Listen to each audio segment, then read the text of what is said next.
Hi guys, thank you for joining today for the Women Who Do series. It has been a while, so I'm so glad to be back. Even though we talk about the Women Who Do series, today we are sitting down with obviously two amazing men who are pioneers in the industry, and we're really excited to speak with them both. Jarret Berg, Right. his father was the founder of Marchon Eyewear, Al, and this series is all about bringing legacy to the stage. And he was a total maverick who revolutionized the industry. And we share a lot of similarities. So today we'll be talking about his father. Frank is also a maverick in the industry who has so much amazing information to share. And he also authored a book about Jarret's father called Making Difference. And we'll dive into that today and talk about some amazing history. So without further ado, I'll let you guys introduce yourself, as you'll definitely do a better job bringing your story here than me. So I'll let you guys Okay. do a quick intro. All right, Jarret, you want to start? Sure.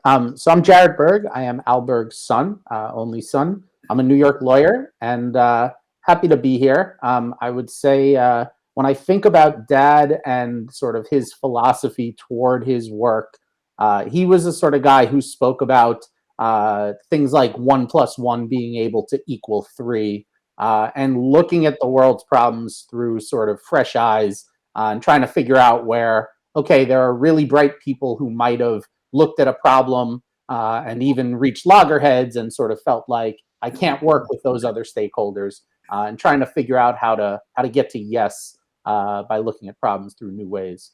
Something I carry with me.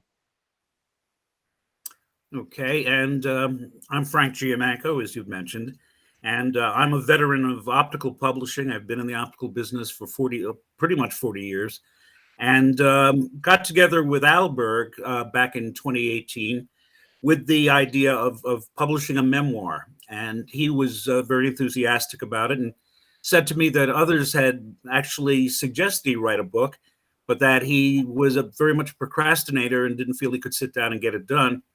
So we made a deal, and I said, "You talk, I'll write." And this is the end result right here. Whoop. Okay.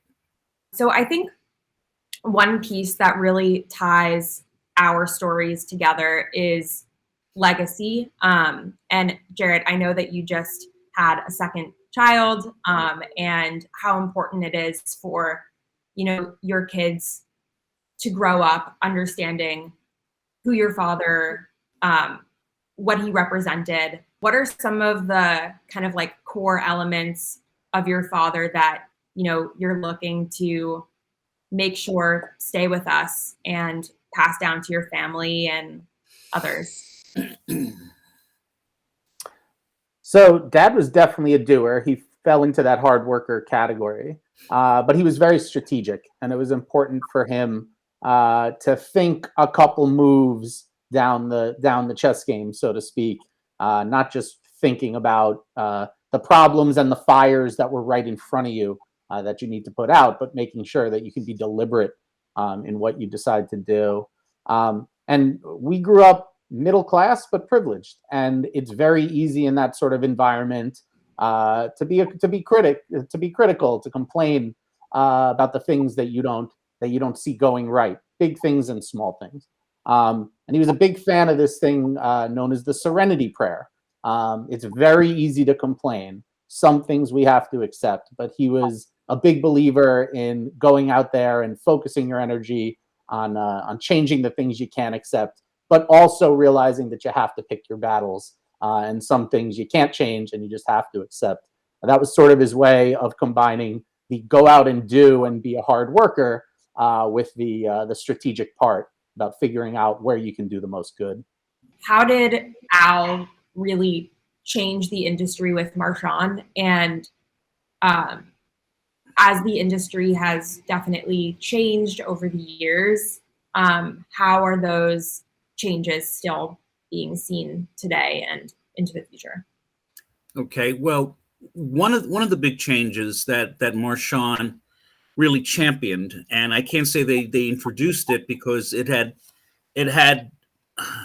occurred prior to the launch of the company, but only on a minor way, was to sell eyewear directly to eyewear retailers and eye doctors.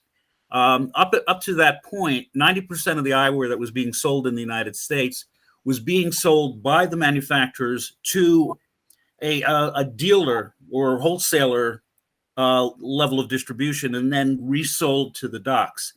Al and his partners thought that was counterproductive. It also taxed margins, and there was really no way to control the relationship with the end user, the end retailer. And so that was one of the things that they really, really pushed, really championed. They built a 300 person sales organization. And then they also empowered those salespeople to go in and be more than just a salesperson, that they should be an advisor, they should be a consultant, they should be an educator. And that was very, very important out to Al, that they provide that high level of service. And that changed, again, the buyer-seller relationship in eyewear. And now, of course, that's the kind of the prevailing model for this industry. One of the other things that Al did was he really refined and improved upon the relationship between the eyewear manufacturer and the licensor, the people who, the designers, such as your grandmother, whose name has been adorned on various pieces of eyewear.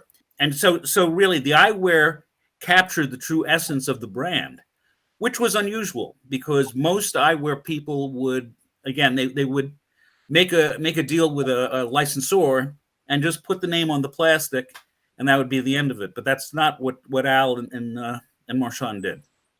I also think Dad was in this industry for the rise of sunglasses as a must-have accessory, and certainly Frank can speak to this, having watched the industry mature and change.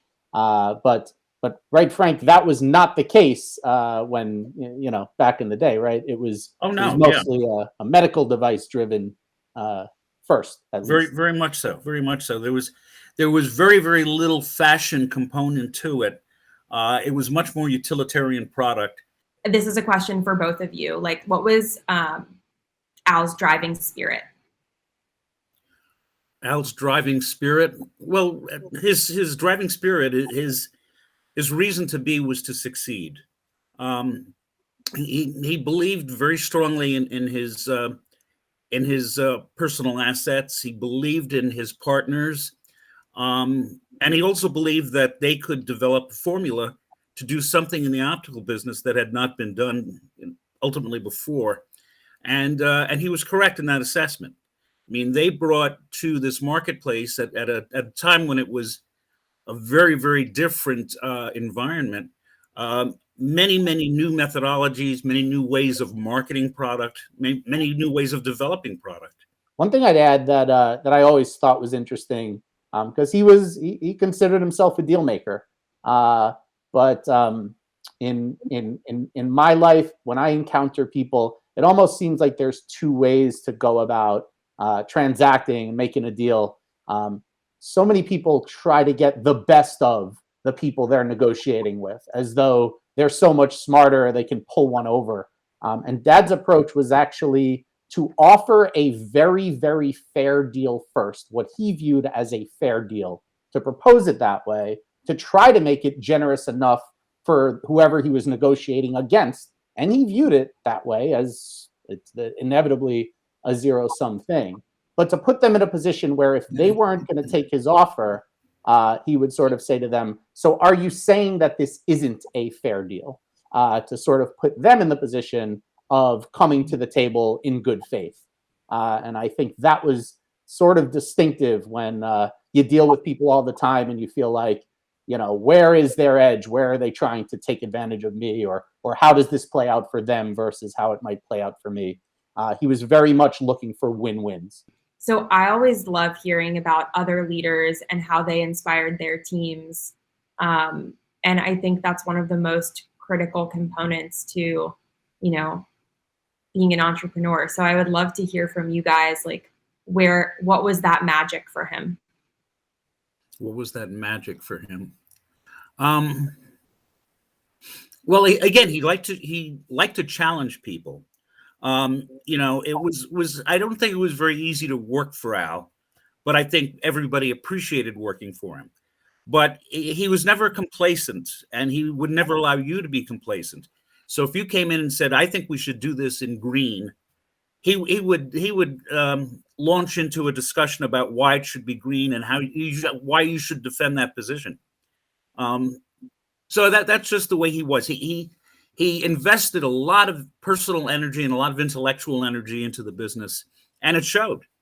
In addition to legacy and really honoring everything that your father was, my grandmother represented, and really their spirit is so important to talk about and impart. I think another really big commonality, which you touched on earlier, is that they both were very sick during their career and hid this from those around them. He was very keenly aware that people viewed the strength of his company as tethered to him, the person, and the health of his partners. So I certainly think that was an element of it, whether it was some personal health challenges that he was dealing with and not wanting, certainly not his competitors, but even his creditors and the folks he worked with to feel like he could be compromised.